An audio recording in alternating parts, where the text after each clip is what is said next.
बिस्मिल्लाहिर्रहमानिर्रहीम, अस्सलाम वालेकुम। आप देख रहे हैं हेड ऑन और मैं हूं मुनीब फारूक। आज हमारा सबसे बड़ा मसला यानी हुकूमत का या पाकिस्तान का सबसे बड़ा मसला ये नज़र आता है कि इमरान खान जो कि साबिक वज़ीर आज़म है, इस वक्त पाबंद सलासिन है, यूनिवर्सिटी ऑफ ऑक्सफोर्ड के चांसलर का इंतखाब होना है और कुछ अरसे से इसकी बाज़गश्त थी।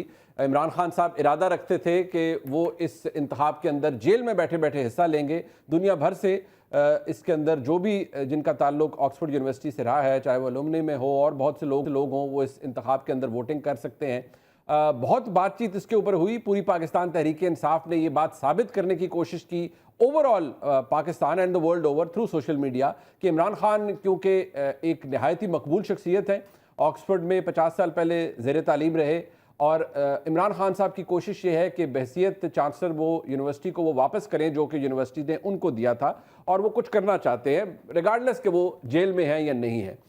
इस तमाम तर मामले के बाद ऑक्सफोर्ड यूनिवर्सिटी को डेली मेल की खबर के मुताबिक चंद बड़ी गुस्से की ईमेल्स आई, मैसेजेस आए, पिटिशंस आई, जिसमें कहा गया है मुतअद्दिद चीज़ों के इल्ज़ामात लगाए गए हैं। कहा गया है कि इमरान खान करप्शन के केसेस के अंदर कन्विक्टेड हैं, इमरान खान के बहुत से ऐसे पर्सनल एंड पब्लिक इशूज़ हैं, बहुत सी ऐसी स्टेटमेंट्स हैं, बहुत से ऐसे स्टांस उन्होंने लिए हैं जो कि किसी भी सूरत यूनिवर्सिटी ऑफ ऑक्सफोर्ड के स्टैंडर्ड के ऊपर पूरा नहीं उतरते। लिहाजा इमरान खान साहब का जो कैंडिडेचर है उसके ऊपर बड़े स्ट्रिक्ट सवालात उठाए गए। साथ ही साथ फिर एक शख्सियत खुर्रम रशीद भट्ट साहब, उन्होंने बाकायदा तौर पर एक शिकायत कुनिंदा के तौर पर एक पिटिशन दायर की और वो बाकायदा तौर पर ऑक्सफोर्ड यूनिवर्सिटी गए, वाइस चांसलर ऑफिस गए। इस फुटेज के अंदर नज़र भी आ रहा है। उन्होंने जिस तरह से पिटिशन दायर की और उसके बाद बड़े फातहाना अंदाज में कहा कि इमरान खान साहब कोई चांस नहीं है आपका और आप ये इंतखाब नहीं लड़ पाएंगे, आपका शायद कैंडिडेचर भी कैंसिल हो जाए। लेकिन सवाल ये पैदा होता है, इमरान खान अपने केसेस का मुकाबला कर रहे हैं, वो बाहर आते हैं नहीं आते ये तो खैर वक्त बताएगा। लेकिन आज पाकिस्तान की हुकूमत का, पूरे पाकिस्तान का क्या ये मसला वाकई बन गया है कि इस बात पर एक बताया जाए कि जी ये सिलसिला कहाँ से शुरू हुआ, कहाँ हुआ। और डेली मेल की खबर के अंदर जो अल्फाज इस्तेमाल किए इमरान खान साहब के हवाले से वो बड़े डैमनिंग हैं और अगर अंग्रेज़ी ज़ुबान में कहा जाए इट्स अ डैमनिंग इंडाइटमेंट। ज़ाहिर बात है, अखबार की खबर होती है, टाइटल में जो कुछ आता है वो बड़ा कुछ जो उसकी पूरी बॉडी होती है आर्टिकल की उसके अंदर या खबर के अंदर बाद में आता है। लेकिन शुरू में जो लफ्ज़ इस्तेमाल किया वो ये, university of Oxford is inundated with angry protests after disgraced ex prime minister Imran Khan reveals plans to run for chancellor from his prison cell.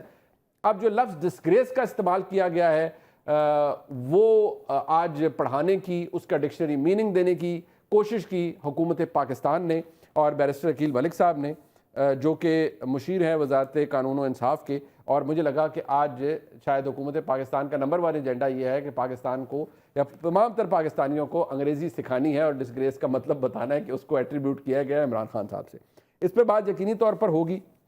Imran Khan साहब की मीडिया टॉक भी है, वो कहते हैं कि बस जैसे ही काजी फैसल से आप जाएंगे 4 हल्के खुलेंगे, हुकूमत ऐसे गिर जाएगी। और कल जनाब उमर अयूब साहब ने भी ऐसा कुछ कहा है। ज़रा उस पर भी बात कर लेते हैं। अपने मेहमानों का तारुफ मैं करवा देता हूँ। मेरे साथ मौजूद हैं बात से जनाब बैरिस्टर अकील मलिक साहब जो कि मुशीर हैं बराए कानून व इंसाफ, वज़ारत कानून के साथ मुंसलिक हैं। बहुत शुक्रिया आपका बैरिस्टर साहब। हमारे साथ मौजूद हैं स्टूडियोज़ में जनाब अज़हर सदीक साहब, सीनियर वकील हैं और पाकिस्तान तहरीक इंसाफ के बानी जनाब इमरान खान के वकील हैं, रहनुमा तहरीक इंसाफ। वो कहते हैं मैं उन्हें ना कहूँ लेकिन मैं उन्हें कहूँगा इसलिए क्योंकि मैं उन्हें रहनुमा तहरीक इंसाफ समझता हूँ। बहुत शुक्रिया अज़हर साहब आपका। जनाब मियाँ दाऊद साहब सीनियर एडवोकेट हैं सुप्रीम कोर्ट के पाकिस्तान के और बड़े बेहतरीन दलाइल देते हैं बहुत से मामलात के अंदर, एक पोजीशन रखे हुए हैं तहरीक इंसाफ के ख़िलाफ़, उनसे भी इसके ऊपर आर्गूमेंट लेंगे। बट एक्चुअली मैं चाहता हूँ इस तमाम डिस्कशन से पहले ब्रीफली हम ज़रा बात कर लें खुर्रम रशीद भट्ट साहब से जो कि शिकायत कुनिंदा हैं और इस वक्त मुझे लंदन से ज्वाइन कर रहे हैं थ्रू स्काइप। खुर्रम साहब बहुत शुक्रिया आपका। अच्छा, एक सवाल जो हर एक के जहन में है ना, मैं आपसे भी पूछ लेता हूँ, आपका ताल्लुक किस जमात, सियासी जमात से है? मैं पहला सवाल ही आपसे ये करता हूँ। ताल्लुक मुस्लिम लीग नवाज से है जी। ठीक है। और ये बाकायदा तौर पर पिटिशन फाइल करने के लिए ये आपकी जमात का फैसला था कि आप जाइए और आप भी शिकायत कुनिंदा बनिए, या आपने आज खुद ये फैसला किया कि नहीं मैंने जाना है और मैं बड़ा मोटिवेटेड हूँ और मैंने जाके यूनिवर्सिटी ऑफ ऑक्सफोर्ड में जाके ये पिटिशन मैंने पर्सनली फाइल करनी है? नहीं जी, ये मैंने पर्सनली फाइल की है और ये मेरा अपना डिसीजन है जी, इसमें जमात का कोई रोल नहीं है। अच्छा, और इसके अंदर आपकी कन्विक्शन क्या थी कि आपने क्यों ज़रूरी समझा कि इमरान खान साहब जो कि इस वक्त पाबंद सलासिल हैं, जेल में हैं, वो क्यों नहीं बनने चाहिए आपके नज़दीक यूनिवर्सिटी ऑफ ऑक्सफोर्ड के चांसलर? क्योंकि बेशक अगर आप सियासी किसी की एफिलिएशन को साइड पर रख दें, भाई वो साबिक वज़ीर आज़म हैं तो पाकिस्तानी। अगर एक पाकिस्तानी यूनिवर्सिटी ऑफ ऑक्सफोर्ड का चांसलर मुंतखब हो जाएगा तो पाकिस्तान के लिए तो बाइसे फ़ख्र होगा। मनीब साहब, आप सब जानते हैं, जो यूनिवर्सिटी ऑफ ऑक्सफोर्ड है, ये one of the prestigious university in the world है। जी बहुत से ममालिक के सरबराहान और बड़ी अहम शख्सियात, जो ग्रेसफुल शख्सियात हैं, उन्होंने यहाँ से तलीम अपनी एजुकेशन कंप्लीट की है। ठीक है। तो इमरान खान साहब, जो कि एक कन्विक्टेड पर्सन हैं, फाइनेंशियल करप्ट में मुलविस हैं, मैं अच्छा कोई इल्ज़ाम नहीं लगा रहा उनके ऊपर, ये कोर्ट का वर्डिक्ट है। अच्छा जी। एक ऐसा शख्स जो माली तौर पर करप्ट है, वो कैसे एक आला तलीमी अदारे का जो है वो चांसलर के लिए अप्लाई कर सकता है? सबसे पहले तो मेरा क्वेश्चन ये है, अच्छा जी। वो किसी सूरत भी इस ओहदे के लिए मौजू नहीं है। ठीक हो गया। और सेकंड जो चीज़ है, आपने कहा है कि ये कैसे ये मौजू हैं इस शख्सियत के लिए। अगेन, इमरान खान साहब देखें, अगर आप यूनिवर्सिटी की इनकी फाइनेंशियल क्लॉज पे जाएं, इनका एक्सक्लूजन क्राइटेरिया जो है, सॉरी, उसमें बड़ा क्लियरली मेंशन है कि the chancellor must not be disqualified from being charity trustee. Okay. इस हिसाब से तो इमरान खान साहब का तो जुर्म बहुत बड़ा है। वो तो अच्छा। Certified, I am sorry to say, but ये फैसला तो खैर यूनिवर्सिटी करेगी। बट आपने ये समझा कि आपके दिल ने कहा और आपने कहा कि आपने खुद आपने ये सोचा कि ये नहीं होना चाहिए। आप ब्रिटिश नेशनल हैं, if I am not wrong, right जी? जी, हम dual national, British your dual national. और आप का ताल्लुक पाकिस्तान मुस्लिम लीग नून से है, लेकिन आपने कोई आपको पार्टी ने नहीं कहा, आप अज खुद गए हैं, ये आप कंफर्म कर रहे हैं? जी, जी, मैं आज़ूद किया हूँ, इसमें पार्टी का कोई रोल नहीं है। जी, पार्टी का कोई रोल नहीं है और आप उम्मीद करते हैं। और आपको क्या लगता है वहां पर गुफ्तगू करने के बाद कि खत्म हो गया केस इमरान खान साहब का, वो नहीं लड़ पाएंगे इलेक्शन चांसलर का यूनिवर्सिटी ऑफ ऑक्सफोर्ड का? देखिए, मैं 1 मिनट में आपको, मनीब साहब, आप भी यहाँ पे मेरे ख्याल रह के गए हैं, 1 जी जी। मिनट में मैं आपको ये चीज़ क्लियर कर देता हूँ। यूके में फाइनेंशियल करप्ट होना एक बहुत बड़ा जुर्म है। अगर आप यहाँ पर फाइनेंशियल करप्ट हो जाते हैं तो कोई आपको 50 पाउंड का क्रेडिट नहीं देता। जी जी। और इमरान खान तो यूनिवर्सिटी ऑक्सफोर्ड के चांसलर का इलेक्शन का ख्वाब देख रहे हैं। और जैसा मैंने आपको पहले बताया, मेरी यूनिवर्सिटी के साथ कोरेस्पोंडेंस हुई है, 2 वीक से कोरेस्पोंडेंस हो रही थी। तो उन्होंने क्या जवाब मैंने दिया जो आपको? उन्होंने क्या कहा है आपको आपकी देखिए, पोजीशन? उन्होंने कुछ शवाहिद मांगे मेरे से, जो अच्छा। मैंने उनको जाकर डिलीवर किए कि ये देखें, पाकिस्तानी अदालत का ये वर्डिक्ट है, ये अच्छा जी। बंदा कन्विक्टेड है, ठीक फाइनेंशियल है। करप्ट है। आप इसको थ्रू चाहे Pakistani embassy, through Pakistani government आप कंफर्म कर सकते हैं। हो गया, आपने कोर्ट आपके केसेस के आपने फैसले दिए हैं, कोर्ट ऑर्डर्स दिए हैं? जी, कोर्ट के वर्डिक्ट्स हैं उनमें बिल्कुल ठीक। कोर्ट वर्डिक्ट्स हैं। और उनको बताया कि आपका जो अपना एक्सक्लूजन क्राइटेरिया है, ठीक है। जिसमें आपने खुद, वो आप चेक करें कि अपने एक्सक्लूजन क्राइटेरिया पे ये बंदा आपके क्राइटेरिया पे उतरता है बट कि ठीक नहीं, है, आप उस पे चेक कर वो लें। ऑब्वियसली दैट वो डिसाइड करेंगे। बहुत शुक्रिया खुरम साहब आपका। आई रिस्पॉन्डेड टू मेक श्योर कि आपका वर्जन आ जाए और आपको किस चीज़ ने वहाँ इतना मोटिवेट किया कि आप वहाँ चले गए, आपने हमारा साथ दिया, बहुत शुक्रिया आपका। मैं ज़रा बैरिस्टर अकील मलिक साहब आपके पास आऊँगा। बात सुनिए, अब purely tongue in cheek and आप खुद दुखों के वकील हैं, मैं ज़रा यहाँ डेविल्स एडवोकेट बन जाता। मैं कुछ दिन पहले तक ना पूरी कौम का मसला शायद था इद्दत में निकाह, और जो मोहतरमा बुशा बीबी साहिबा के साबिक शौहर हैं जनाब खावर मानिका साहब, टू दी एक्सटेंट कि उनकी प्रेस कॉन्फ्रेंस को पीटीवी ने भी दिखाया। अब मसला ये, आज आपने, आप क्योंकि खुद बड़े पढ़े लिखे इंसान हैं, यू आर अ बैरिस्टर माशाल्लाह, आपने डिस्ग्रेस का ऑलमोस्ट डिक्शनरी मीनिंग पूरे पाकिस्तान को समझाया। आपने ये ज़रूरत महसूस क्यों समझी कि आप एक इतनी ज़िम्मेदार शख्सियत हैं, इतने ज़िम्मेदार मनसब पे हैं कि आप आएँ, प्रेस कॉन्फ्रेंस करें एक ऐसे मामले पर जो कि पाकिस्तान में है ही नहीं, जिसके ऊपर सिर्फ डिबेट हो रही है सोशल मीडिया के ऊपर, but still you somehow thought कि ज़रूरी है लोगों को बताना कि इमरान खान का कैंडिडेचर नहीं रहेगा और वो डिसग्रेस के तौर पर एड्रेस किया गया है, डिसग्रेस्ड पर्सन के तौर पर एड्रेस किया गया है बाय लंदन डेली। मुनीब साहब बहुत बहुत शुक्रिया। अपनी बात का आगाज़ सिर्फ इस शेर से करूँगा कि सियासत से फ़कत ताल्लुक़ सिर्फ इतना कि कोई कम ज़र्फ़ मेरे शहर का सुल्तान ना बने। अब बात यह है कि हैं तो वो पाकिस्तानी, और अगर पाकिस्तानी हैं तो ऑब्वियसली पाकिस्तान के वो वज़ीर आज़म भी रहे हैं, जो इस जरीदे ने लिखा भी है, और उन्होंने लक़ब दिया है इनको कि ये डिसग्रेस्ड फॉर्मर प्राइम मिनिस्टर हैं, ये डिसग्रेस्ड एक्स प्राइम मिनिस्टर हैं। यहाँ पे क्योंकि अंग्रेज़ी का लफ्ज़ है और मैंने ज़रूरी समझा क्योंकि हम पाकिस्तानी हैं और पाकिस्तान में ज़्यादातर लोग उर्दू बोलते हैं, और अगर उर्दू नहीं तो कोई ये बैरिस्टर लोकल ज़बान अकील जो है मलिक साहब ने पंजाबी जरूरी होगी, सिंधी समझा होगी, या बलोची वजारत होगी, तो ये ज़रूरी था। कानून और इंसाफ ने जरूरी समझा के जाकर बताना है पाकिस्तान को कि डिस्ग्रेस का मतलब क्या होता है? नहीं, ना तो मेरे हाथ में कोई ब्लैक लॉ डिक्शनरी थी, नहीं कोई और चीज़ थी। मैंने अपनी सोच समझ के मुताबिक जो मतलब मुझे पता था डिस्ग्रेस का जो उर्दू लिटरल मीनिंग कह लें उसका या अदरवाइज, तो मैंने वो एक्सप्लेन किया कि डिस्ग्रेस कौन होता है। डिस्ग्रेस वो होता है जो बेइज्जत हुआ हो, डिस्ग्रेस वो होता है जिसकी कोई आबरू ना हो, डिस्ग्रेस वो होता है जिसने ये तमाम तर चीज़ें की हों। वो मैंने गिनवाई, वो तमाम तर चीज़ें इन्होंने की हैं, और ये हुकूमत पाकिस्तान का मसला नहीं है। मेरी तो शायद ज़ाती तौर पे अगर मुनीब साहब पूछें तो ख्वाहिश होगी कि it serves Oxford right as well कि ये वहाँ पे जाके अगर उसके चांसलर बन जाए तो फिर ऑक्सफोर्ड वालों को पता चले कि जो 3.5-4 साल पाकिस्तान की दुर्घट इन्होंने निकाली है वो कहीं ऑक्सफोर्ड। आप उन्हें बाहर निकलने देंगे तो वो जाएंगे ना, आप तो उन्हें बाहर ही नहीं निकलने देते। बट सवाल ये है, आपने यहाँ खुद भी फरमाया कहते हैं मेरे बाहर निकले ना निकलने से, अच्छा वो उनका ताल्लुक है, पर आपने कहा इमरान खान की मोहब्बत, if you could reflect on this, आपने कहा इमरान खान की मोहब्बत दरअसल एक कल्ट फॉलोइंग है, ये स्टॉकहोम सिंड्रोम है और ये लाइलाज बीमारी है।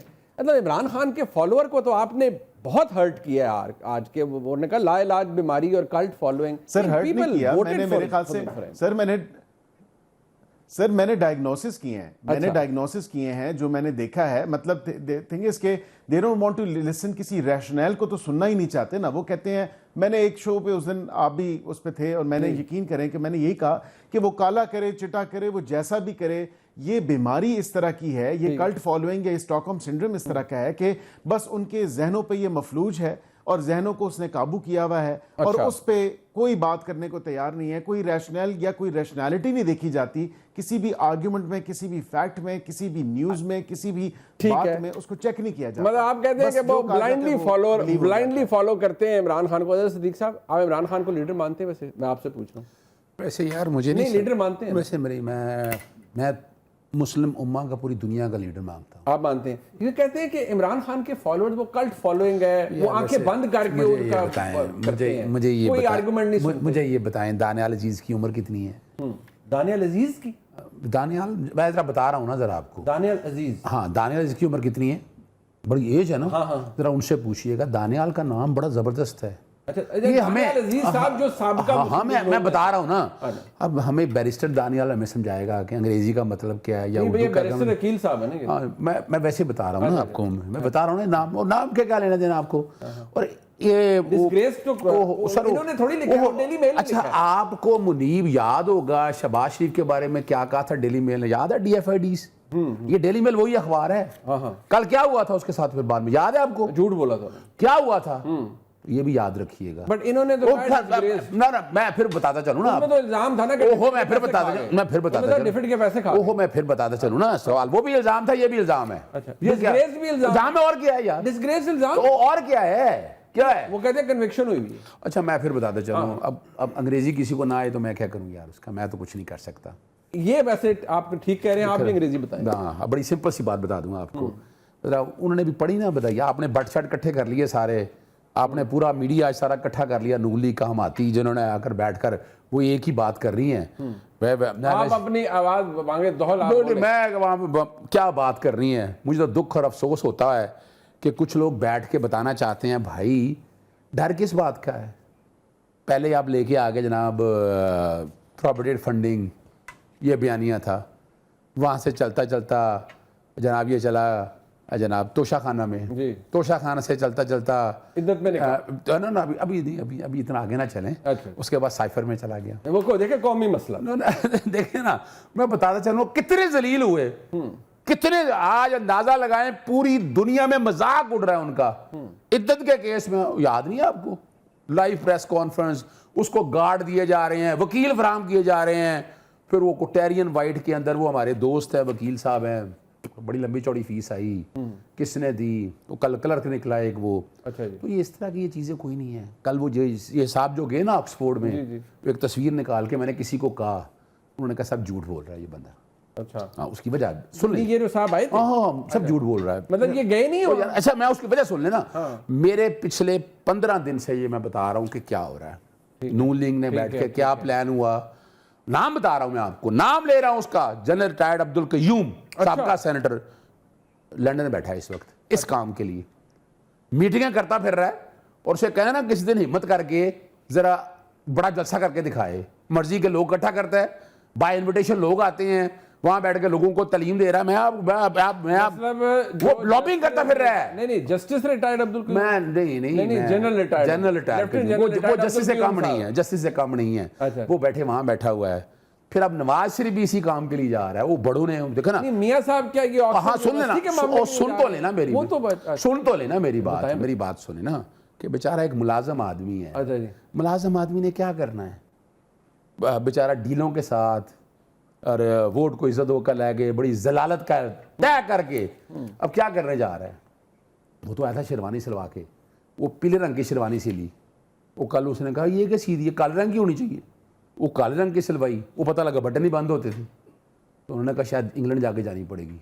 वो वहाँ पर देखें ज़रा, बात को समझिएगा, इनका क्या कंसर्न है इमरान खान से, why they are so much worried, परेशान क्यों है? ये मैं कहलवा रहा था लफ्ज आपसे, पहले लफ्ज यही मुंह से, फिर ये सोच दीजिएगा ना कि ये एक सियासी जंग है, ये एक पॉलिटिकल जंग है, और इस पॉलिटिकल जंग से परेशान ना हो। सुने, मैं अभी आज टेलीग्राफ पढ़ा, आज टेलीग्राफ पढ़ा, मैंने नहीं पढ़ा, टेलीग्राफ पढ़ लीजिएगा।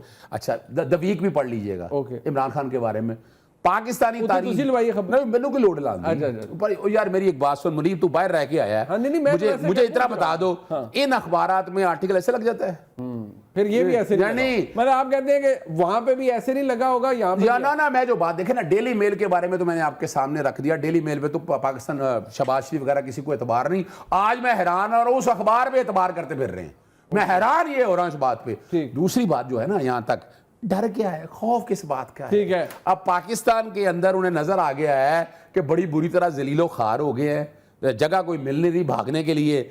अब वो जो बैरिस्टर आज जो लफ्ज किया ना, नहीं जो बैरिस्टर वकील साहब ने जो अल्फाज इस्तेमाल किए हैं, कल्ट फॉलोइंग और पता नहीं क्या क्या कुछ, इन्होंने शायद पंजाब डेफिमेशन एक्ट नहीं पढ़ा है।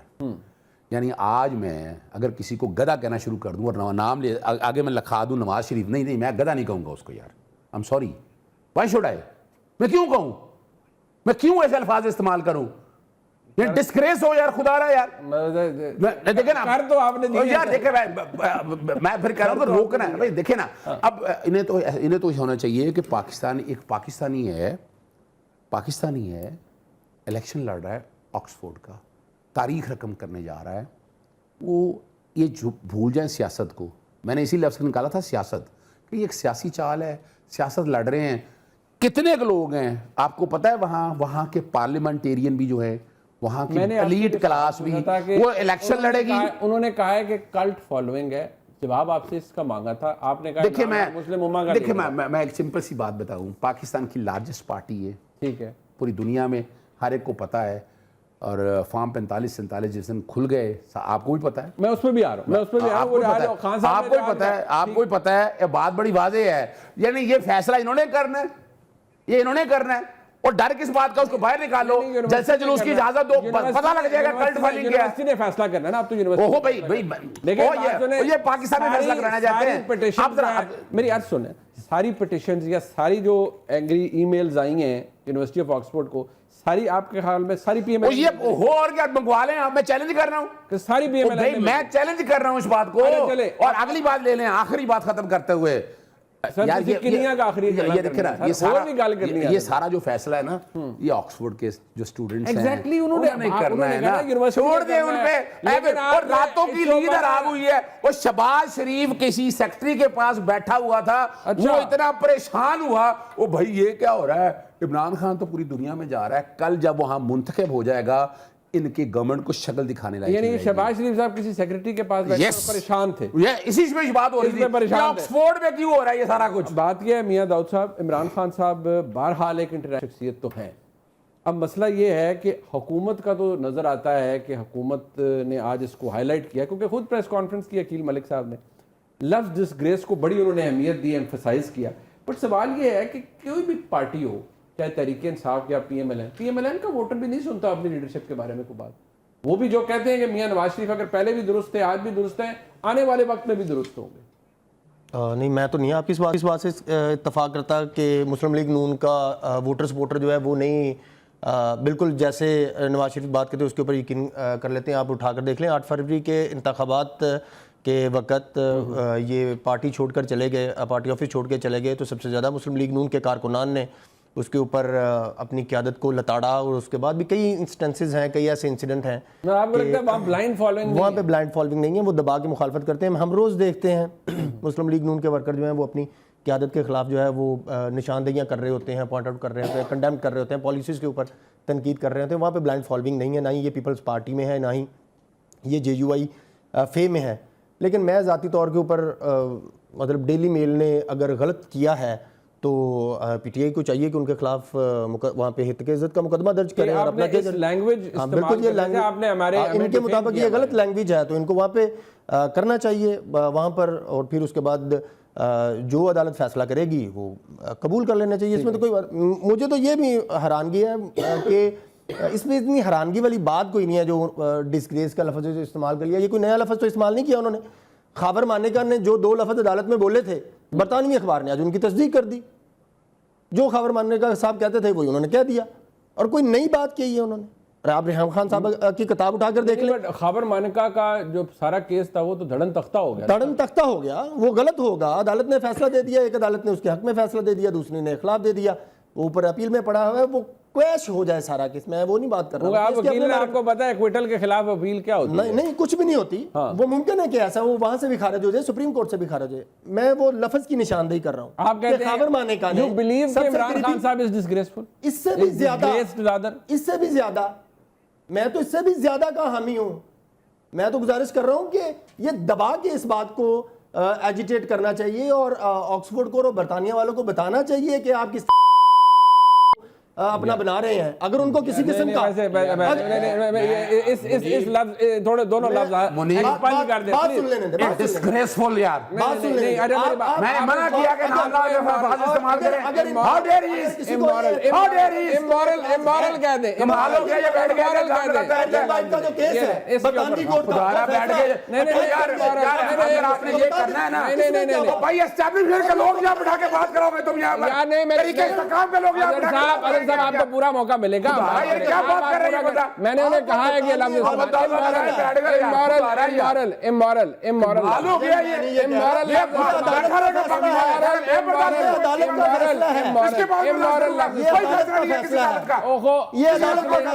सुने, उधर मत जाए। आप इस लफ्ज को हज़फ करें। You must take it back. हज़फ नहीं कर रहा, ये बरतानवी अदालत का फैसला है। मेरी बात नहीं, मेरी बात सुने। अगर वो ऐसा लफ्ज you are at liberty to say whatever you want to say, मेरी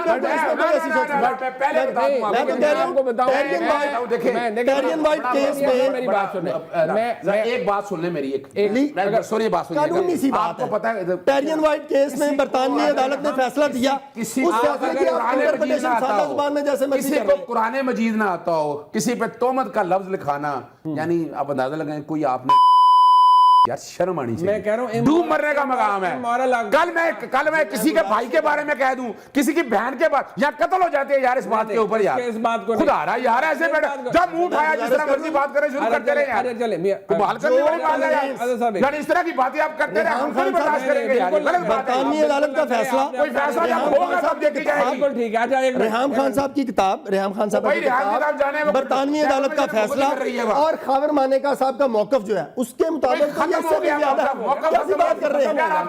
पता नहीं ना हुआ, वो अभी अपील में बैठी है, वो अपील में बैठी। आपने इसलिए बिठाया। मैंने इनसे पूछा है कल्ट फॉलोइंग का, अब ये बात को उस तरफ, और कल्ट फॉलोइंग की अंग्रेजी है, मैं बता दूं कल्ट फॉलोइंग की अंग्रेजी क्या है, मैं नहीं जानता था। चले मैं बता दूं, विकिपीडिया से मेरी बात सुने ना, एक मिनट आप इसको जरा थोड़ा काम डाउन। वो हम यहाँ लड़ने के लिए नहीं बैठे, बिल्कुल हम यहाँ पर और आई मस्ट है मियां साहब, देखें किसी भी टॉक शो के अंदर, किसी भी गुफ्तगू के अंदर यार ये जो अल्फाज हैं जो अभी आपने इस्तेमाल किया, I don't even want to repeat those words. भाईजान मैं अपने इस अल्फाज के साथ खड़ा हूं और हमेशा खड़ा हूं। प्लीज वो आपका पसंद देखिए हो सकता है बट टीवी मटेरियल नहीं है ये। सर वो आप हज़फ कर दीजिएगा, वो आप हज़फ कर दीजिएगा। मैं ये ना जो बंदा जो है कंप्लीट कर ले, let me take a break. जो बंदा जो है उसको उसी अल्फाज के साथ मुखातब करना चाहिए। यही और इसी अल्फाज का मुस्तहक है इमरान खान, इससे ज्यादा कोई नहीं। This is what my opinion, ये मेरी जाती राय है। इसके बारे में फिर कोई देखे ना दूसरी साइड से कोई और बड़ी ऑब्जेक्शनेबल चीज आएगी, फिर सर, वो बड़ा काम वो उनका राइट है। एक ब्रेक लेते हैं, वापस आते हैं, मैं जरा इस मामले को आगे लेके जाऊंगा। इमरान खान साहब ने जो आज कहा है उसकी अहमियत बहुत ज्यादा है, क्योंकि उनको लगता है कि जैसे ही मंसूर अली शाह साहब पाकिस्तान के नए चीफ जस्टिस आएंगे, 4 हल्के खुलेंगे, हुकूमत गिर जाएगी। ये किस तरह से मुमकिन है? ब्रेक के बाद हमारे साथ।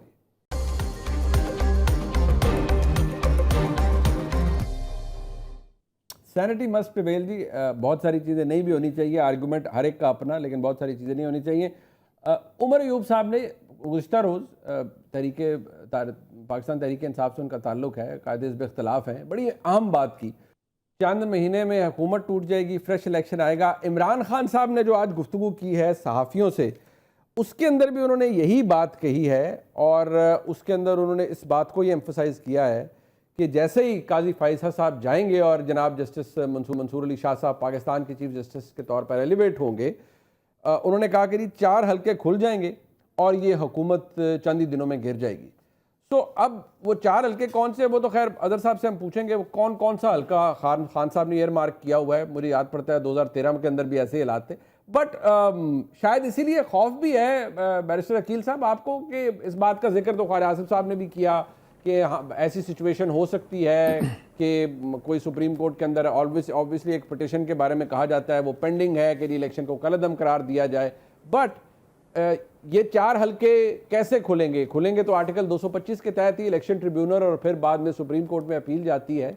बट आपको लगता है कि ये बड़ा स्पीडली होगा काम, क्योंकि पीटीआई बड़ी कॉन्फिडेंट नजर आ रही है इसमें? मुनीफ साहब देखें, अगर 4 ही हलकों की बात हो तो मैं तो वाज़े मेरा मौक़िफ़ है, मैं तो कहता हूँ NA1 से शुरू करें। जब आप KP के तमाम तर हलकों को खोल के देखेंगे तो वहाँ पे भी आपको दूध का दूध पानी का पानी हो जाएगा। जो 47 का प्रचार करते हैं, जो कहते हैं कि जी हम 47 वाले हैं, माज़रत के साथ उमर अयूब साहब खुद इस्लामाबाद हाई कोर्ट से स्टे लेके बैठे हुए हैं। अगली आइंदा तारीख पेशी 28 के 29 सितंबर उसकी है, वो भी ज़रा चेक करवा लीजिएगा। उसके अलावा एक हल्का तो आज खुल गया NA79, और वो हल्का खुला है और रीकाउंटिंग हुई है, और उसमें देखें कि कौन जीता है। पाकिस्तान मुस्लिम लीग नून जो है वो दोबारा फातेह करार दे दी गई है। ये बारीक वारदातें जो इन्होंने 47 का हमें ताना देते हैं, असल में ये खुद बेनिफिशरी हैं 47 के। और ये बता दें, ये तमाम तर जो हल्के बता दें जो उनसे खुलवाना चाहते हैं, मैंने तो कहा है कि NA1 से शुरू करें और पूरे पाकिस्तान के हल्के खोलें, 4 को छोड़ें। ये 4 को छोड़ के ये जितने पूरे पाकिस्तान के NA के या PPs के हल्के हैं, सबके डब्बे खोलें। ये डब्बे खोलेंगे तो मैकेनिज्म तो इलेक्शन ट्रिब्यूनल ही है ना, नजर मैकेनिज्म तो इलेक्शन ट्रिब्यूनल ही है। और देखिए, मैकेनिज्म इलेक्शन ट्रिब्यूनल है, लेकिन ये किसी आइन को, किसी कानून को, किसी इलेक्शन एक्ट को, ना किसी इलेक्शन रूल्स को ये नहीं मानते। ये कहते हैं बस हमारी मर्जी के मुताबिक बस ऐसा कानून हो जो कानून से बालातर हो कि जो है हमें ऐसा रिलीफ फराम कर दिया जाए। ये हिले में 35 पंचर का जो नारा आपको याद होगा वो लगाया था, और उन्होंने कहा था ये हल्के खोलें, और वो इंफॉर्मेशन जो सहूलतकारी इनकी उस टाइम वो हुई थी, और जिस तरह फिर उनका बाद में जिस तरह सारा मामला किया गया था, उन हल्कों के ऊपर एक क्वेश्चन मार्क रेज किया गया था। ये इनकी एक पुरानी आदत है, इनको ये सोचना चाहिए, ये देखना चाहिए। पाकिस्तान ना किसी नए इलेक्शन का मुतम्मिल हो सकता है, न ही पाकिस्तान में नए इलेक्शन हो सकते हैं। वजह उसकी ये है कि अभी आपने इतने अरब लगा के जो है इलेक्शन करवाया है, अब ये कहते हैं कि दोबारा, मतलब ये कहते हैं कि जो IMF से भी पैसे आएंगे उसमें दोबारा ये इलेक्शन में चले जाएं। बड़ी खूबसूरत बात है। लेकिन आपको ये होता, आपको ये होता हुआ नजर आ रहा है? बिकॉज जितने कॉन्फिडेंस से इमरान खान साहब कह रहे हैं, उमर अयूब साहब कह रहे हैं, you don't see that happening. आपको नहीं लगता कि ऐसा कुछ होने जा रहा है?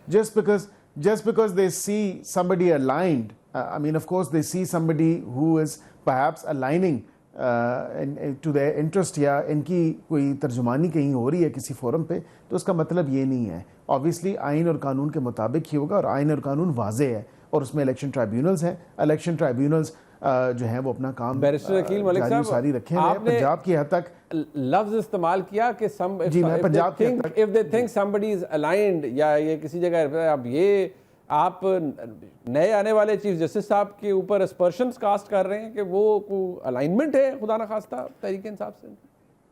मैं कतन किसी पे कोई एस्पर्शंस कास्ट नहीं कर रहा। मैंने एक जेनेरिक स्टेटमेंट दी है मुनीब साहब, you're not referring to him. इनको आप इससे कोई भी मतलब अखज़ कर लें, लेकिन बात यह है कि इनको तो वही पसंद आता है जो इनके हक में फैसले दे, इनको वही पसंद आता है जो इनकी बात माने, इनको वही आता है कि जो आइन और कानून से अबव एंड बियॉन्ड जाके बेंडिंग ओवर बैकवर्ड जो है आइन और कानून की तशरीह की जाए। ठीक। अच्छा, मैं अज़र सिद्दीक़ साहब, ये इमरान खान साहब ने आज ये भी कहा है कि जो कुछ हो रहा है वो बहुत बुरा हो रहा है, इसका नस्ला एस्टैब्लिशमेंट पर गिरेगा। मेरे बेटों से फ़ोन पर बात नहीं करवाई जाती, अदालत की दरख्वास्त दी है, अदालत की जानिब से हुक्म सादर कर दिया गया है, 8 फरवरी को मेरा मैंडेट चोरी हुआ है। ये बातें तो वो कह रहे हैं, बट वो फोकस ये करें कि 4 हल्के खुलेंगे मंसूर अली शाह साहब की आते ही और ये हुकूमत गिर जाएगी। अच्छा देखिए, वो बात ये नहीं है, एक पॉलिटिकल लीडरशिप का काम है। वजह क्या है कि जस्टिस काजी फैसला जब से आए हैं इस मुल्क का अदालती निज़ाम आपके सामने है, कहने की ज़रूरत नहीं है। मैं being a student of law, मैं तो पहले दिन से जस्टिस काजी फैसला को पसंद नहीं करता फॉर नंबर ऑफ रीजंस। यानी आज हमें लॉयर आप पसंद जी, वजह क्या है कि वो भाई आज तक मनी ट्रेल नहीं आ सका उनकी मिसिस की जायदाद का। वो जिस तरह रेफरेंस बंद हुआ, मैं उनमें भी नहीं जाना चाहता। मैं तो बात सिर्फ इतनी कह रहा हूँ कि उन्होंने अभी देखे ना सिंबल लेने का case, 11 member bench including him, उसका इफेक्ट क्या देखा था आपने? सिंबल ले लिया गया, आज़ाद आपके सामने है, एक एक चीज़ रिकॉर्ड के ऊपर है। अब क्या कुछ होता है वसीयत कानून के तालिब इल्म के, मुझे वो फैसला मैं उससे एग्री नहीं करता। देखे ना, लेकिन उसका इफेक्ट तो देख लिया ना आपने, उसका इफेक्ट तो देख लिया ना आपने, या तो नहीं देखा? वोटर डिसएनफ्रेंचाइज हो गया ना। बस देखे ना, अब यहाँ बड़ी वाज़ेह बात है, बड़ी सिंपल सी बात है। और उसके अलावा सिर्फ ये डिसीजन नहीं है उनके, मैं आपके सामने रख देता हूँ। उन्होंने पंचायती ज़्यादा फैसले किए, 90 दिन में इलेक्शन नहीं कराए और बड़ा एहसान किया उन्होंने आके, जनाब वो जजमेंट पढ़ भी पंचायती करते थे, ना उन्होंने केड़े करा ले। ना सर, सवाल ये नहीं है, सवाल ये नहीं है। जजमेंट आ गई, डेट आ गई, डेट आगे कर दी, आगे उन्होंने जाना था, उसके बाद ये आगे कंटेम्प्ट की प्रोसीडिंग अगर करनी थी तो इन्होंने करनी थी, नहीं की। अगर आप वही फैसले में जस्टिस अतर मिल्ला का नोट पढ़ लें, क्योंकि मैंने वो सारा केस किया हुआ है, ठीक है। सबसे पहला जो ये पार्लियामेंट जिसकी ये बता रहे हैं ना कि बड़ी पार्लियामान है, वो पार्लियामेंट का हाल ये है कि इलेक्शन की डेट देने का इख्तियार आईनी इख्तियार सदर को, आप इस बात को समझें। हाँ। सेक्शन 57 में तरमीम करके इलेक्शन कमीशन को दे दिया। वो क्यों दिया उसका समझना है। फिर सेक्शन 232 में फिर ये बात कर रहे हैं ना इलेक्शन ट्रिब्यूनल की, डर क्या खौफ क्यों है? हाईकोर्ट के सिटिंग जजेस से हम भी बात कर रहे हैं ना कि एस्पिरेशन की अगर बातें आ रही हैं तो हाईकोर्ट के सिटिंग जज कर रहे थे, इलेक्शन ट्रिब्यूनल देख रहे थे, उन्हें करने देते, क्यों नहीं करने दिया? वो रिटायर्ड जजों को क्यों लाए? वजह क्या है? वो यही तो 4 हल्के या 10 हल्के, वो 4 हल्के इमरान खान साहब इसलिए कह रहे हैं कि पतन ने जो रिपोर्टें दी हैं उन्होंने, यानी 110% वोट पड़ गए जनाब, सूबाई असेंबली में वोट। आपको क्या बात होती है कि यार ये 4 हल्के कोर है, इनको खुला? देखिए वो तो बड़ी दफा कह चुके हैं। वो नवाज शरीफ का हल्का है, वो ऑन अब्बास का हल्का है, ये ऑन चौधरी का हल्का है, फिर इस्लामाबाद के हल्के है। यानी उसमें तो देखें ओपन एंड शट नहीं, बट आपको ये लगता है कि जब मंसूर अली शाह साहब आ जाएंगे तो ये स्पीडली हो जाएगा? देखिए क्वेश्चन ये नहीं है, क्वेश्चन वजह क्या है कि मंसूर अली शाह से कहने का मुराद क्या है उनका? सितंबर आ गया, छुट्टियां खत्म हो रही हैं, ठीक है ना। और चूंकि जजमेंट पे उन्होंने स्टे उन्होंने दिया हुआ है रिटायर्ड जजेस वाले पे, जस्टिस काजी फैसला से, उम्मीद है जो भी मर्ज़ा फैसला कर रहा है करें। और हमने चूंकि नया लॉ जिसमें रिटायर्ड जजेस हैं वो चैलेंज किया हुआ है। फिर इसी पार्लियामेंट ने एक और काम किया, रिजर्व सीटों का फैसला आ गया ना। ये कह रहे हैं ना फैसलों को मानते हैं, ये कहते हैं ना फैसलों को मानते हैं, आज तक फैसले माना क्यों नहीं? तो क्यों नहीं अमल दरामद किया? इलेक्शन कमीशन को क्यों नहीं कहा कि उसमें वो फैसला उन्होंने अमल दरामद नहीं किया? अब तो लेजिस्लेशन ही कर दी है ना। अब तो वो कहते हैं वो फैसला काबिल राय नहीं। अब मैं बड़ी मजेदार बात बताऊँ ना आपके, अब थोड़ा कड़वा थोड़ा मीठा, अब तो अच्छा नहीं लगता। और वो तरमीम चैलेंज की है, सुबह लगी हुई है, सुबह जस्टिस रजा कुरैशी साहब के पास लगी हुई है कि जिसमें मैंने उसको चैलेंज किया है। ये जो इलेक्शन एक्ट में की? Yes of course. असल जो बात समझने वाली है ना मुनीब, ये जो हम पार्लियामेंट में हम बैठे ना, हम मोनार्की में बैठे हुए हैं, यानी इन्होंने उस पार्लियामेंट को इस्तेमाल किया और हमारे पास रेमेडी किया है। अदालतें कल भी हम थी, आज भी हम, और आइंदा भी हम हैं। हम आज भी समझते हैं। और जस्टिस काजी फैसला के बारे में जो बेंचेस, ये इतने ताकतवर है, बैरिस्टर अकील मलिक साहब और उनकी हुकूमत के सब ये चले जा रहे हैं आपके सामने है। वजह क्या है? मुझे सिर्फ इतना बता दें, मुझे ताकतवर है ये तो। भाई देखिए, एस्टैब्लिशमेंट सारी इनके साथ बैठी हुई है, कोई डाउट नहीं है। वो किसी शक्ल में ले लें, वो मिलिट्री एस्टैब्लिशमेंट ले लें, आप ये तो मानते हैं ना कि जब किसी हुकूमत के साथ हो तो फिर वो ताकतवर हुकूमत हो जाती है। और हमें नजर नहीं आ रहा हमारे साथ क्या हुआ है, हमें नहीं नजर आ रहा हमारे साथ क्या हुआ। उनको नजर नहीं आ रहा था कि उनके साथ क्या हुआ। देखिए हमने सीख लिया, इमरान खान में ये क्वालिटी है कि उसने आकर बात बड़ी वाज़ेह सामने रख ली। आपने सीख लिया है कि एस्टैब्लिशमेंट के साथ नहीं बैठना है। वो बात को समझिएगा, वो जनरल फैज है ना, बेफैज़े निकले ना, जो बातें करते थे हमारे ऊपर कि जनाब जनरल फैज ने हमें बैठाया। जनरल फैज ने तो अप्रैल 2019 में आप बैठे होते इस प्रोग्राम में, जब वो इनसे रब्ता हो गया था, वही फैज था ना। फिर वो लेजिस्लेशन भी हो गई थी, आर्मी चीफ की एक्सटेंशन के हवाले से, फिर सारे काम भी हो गए, फिर नवाज शरीफ मुल्क से बाहर चला गया। मुझे बताया किसी ना क्या हमें कहीं एस्टैब्लिशमेंट ने क्या रेस्क्यू, अच्छा वो क्या होता है जनाब, वो बदले पूरे कर देते थे, उसके अलावा एस्टैब्लिशमेंट ने कहीं रेस्क्यू किया हो, जरा बताएं जरा आप। नहीं, वो मैंने थोड़ी बताना है, वो इमरान खान साहब ने बताना है। मैं आपसे पूछ रहा हूँ जो बड़ा कह रहे हैं भाई, अभी तो 2.5 सालों से जितना सेफगार्ड असल में हुकूमत, इमरान खान साहब ऐसे फोन उठा के कहते थे फलाने को अंदर कराओ, फलाने को अंदर कराओ, फलाने को अंदर कराओ, हो गए अंदर, हो जाते थे क्या भाई वो कौन करता था? कौन करता वो था? नैब कौन चलाता था? आजकल नैब कौन चलाता है? कौन चलाता है? आजकल पुलिस कौन चला रहा है? कौन चला रहा है सर? आजकल कौन चला रहा है? कौन चला रहा है? एस्टैब्लिशमेंट चला रही है यार। हाँ, तो क्या माने बात ना, है की बात करते ओहो, तो हैं? माने ना हमारे जनाब। दौर में तो हमें पता ही कोई नहीं, हमने तो माने ना जनाब को भी वो पता नहीं है। फिर बात खत्म होगी ना, फिर बात खत्म होगी। बात खत्म कैसी हो, आपने बात मान ली। चले मैं मान ली बात, चले मान ली आपने बात मान ली। तो फिर ये 2.5 साल में क्या हो रहा है? हाँ, तो मैं ओहो, तो जो जनाब ने बात किया खत्म था, हो आगे आ गया। गई। इसका जो मतलब किया, वो आगे आ गया। इसका मतलब है कि जो नवाज शरीफ जो ज़ियाउल हक के घोड़े पे चढ़ के आया था, जो वोट को इज्जत दो का नारा लगा के बड़ा बड़ा कुछ कहा, ठीक हो गया। आज नजर आ गया कि आप एस्टैब्लिशमेंट बैठी है और एस्टैब्लिशमेंट के घोड़े पे सवारी कर रहे हैं। आपका अपनी आप मैं औकात का लफ्ज नहीं कहना चाहता, मैं चूंकि हम 2018 के इलेक्शन के बाद ना हम बहुत सारे तरीके साहब के दोस्तों से यही पूछ नहीं, ये 2000 अपने दम पे आए हैं। नो, मैं एक और बता दूं आपको, 2018 के इलेक्शन में मैं खुद फेरा हूं, मुझे अंदाजा है अगर एस्टैब्लिशमेंट में लेके आए थे ना तो 8 महीने बाद ही जनरल फैज बेफाजे हो गए। जनरल बाजवा साहब हो जाते हैं, इतनी हो जाते हैं। पाकिस्तानी तारीख में बताएं आप, पाकिस्तानी तारीख में बताएं। और साहब बहुत कुछ हो जाता है। देखें उस वक्त आरटीएस क्यों बिठाया, ताकि मेजॉरिटी ना आ सके। मेजॉरिटी अगर आ जाती इमरान खान की, ठीक है, आपका ओपिनियन है, बट अभी देखें ना, अभी मेजॉरिटी दी रहा है इनको, कैसे मेजॉरिटी दी है? Let's conclude this topic. अच्छा, बात ये है मियां साहब कि एक बात जो इमरान खान साहब कहते हैं वो ये कि जो कुछ हो रहा है ये एस्टैब्लिशमेंट करवा रही है और इसका नज़ला भी एस्टैब्लिशमेंट पर गिरेगा। रिसेंटली फवाद चौधरी साहब और बहुत से लोगों के लिए ये सियासी लाशें उठाए हुए हैं एस्टैब्लिशमेंट ने, पीपल्स पार्टी का, PMLN का, और इनका कुछ नहीं बनेगा, ये एस्टैब्लिशमेंट को भी कोई फ़ायदा नहीं होगा इस सारी चीज़ का। मैं गुजारिश ये करना चाह रहा था मुनीब साहब कि आपका स्टेचर नहीं है कि आप एक मॉरल टर्पिट्यूड के ऊपर, करप्शन के ऊपर और कन्विक्टेड बंदे की स्टेटमेंट को इतनी वैल्यू दें, बावजूद इसके कि आप रोज़ इस बात का तकाजा करते हैं कि यार ये बंदा हर अगर 24 घंटे के बाद जो है ना अपना यूटर्न ले लेता है और फजूल बात करता है। इसकी बात की कोई लॉजिक नहीं है, कोई फाउंडेशन नहीं है, कोई स्टैंडिंग नहीं है। प्राइम मिनिस्टर था, मुल्क की सारी सियासत अनफॉर्चुनेटली घूम रही है। आज अकील मलिक साहब ने उसके ऊपर प्रेस कॉन्फ्रेंस अनफॉर्चुनेटली कि वो पाकिस्तान का फॉर्मर प्राइम मिनिस्टर लाया गया, बनाया गया। और फवाद चौधरी साहब को आप रेफर कर रहे हैं, मैं और आप क्या नहीं जानते कि हु इज फवाद चौधरी? हमें रेफर करना चाहिए। तो उनका एक स्टेटमेंट मुनीब साहब, हमें उनकी स्टेटमेंट्स को वैल्यू देनी चाहिए, ये इशू नहीं है। इनके कहने से कि क्या इमरान खान इस मुल्क की सियासत से माइनस हो पाया? The answer is no. हो चुका है। कैसे वो हो चुका है? मैं अक्सर इस बात का इजहार भी करता रहता हूं और मैं तो क्लेम किया है ये जो रोज उठ के बेवकूफ़ों की तरह अपने व्यूवर्स के साथ झूठ बोलते हैं, बदयांती करते हैं, हराम कमाते हैं, बार बार इस बात का नाम देके कि इमरान खान 15 जून को रिहा हो जाएगा, फलां तारीख को रिहान हो जाएगा, और हराम खाते हैं, कमाते हैं, शर्म भी नहीं आती। ठीक है। और फिर भी वो बंदा रिहा नहीं होता। ये 2031 से पहले अगर इमरान खान रिहा हो जाए तो आप जो कहेंगे, मैं पब्लिकली 2031 में क्या होना है? 2031 तक इमरान खान साहब जो है वो बाहर नहीं आएंगे। इवन वो जेल के बाहर दिन की रोशनी देखनी भी उस शख्स को नसीब नहीं होगी। आप कहते हैं कि वो बाहर आ जाएगा। याद है कि मियां नवाज शरीफ साहब को जब निकाला गया था ना, जी जी, तो ये पंजाब असेंबली के बाहर बहुत से लोग ऐसे थे जो मुस्लिम लीग नून के लोगों को देखे कहते थे छोड़ दो यार, वो वापस नहीं आना, 10 साल फारिग हो गए। नवाज शरीफ ने 2031 से पहले खान साहब बाहर नहीं आएगा, ये बेवकूफ़ी की तरह तारीखें देते रहेंगे, व्यूज के जरिए पैसे कमाते रहेंगे, ये इनका बिजनेस है, इनका कारोबार है, इनका धंधा है, और इसके अलावा कुछ भी नहीं है। बाहर नहीं आता होता, बाहर नहीं आता। मैंने तहरीके इस्तेकाम साबित कर दिया, एस्टैब्लिशमेंट साबित कर दिया, बात खत्म। क्या बात है जनाब साहब, आपने उन्हें यानी कि आपने कही एस्टैब्लिशमेंट। मैं कहता हूं इमरान खान की मुखालफत के लिए जो मर्जी कहे, मैंने अलानिया इमरान खान के मुखालिफ थे। हर पाकिस्तानी इमरान खान का जाली वोट।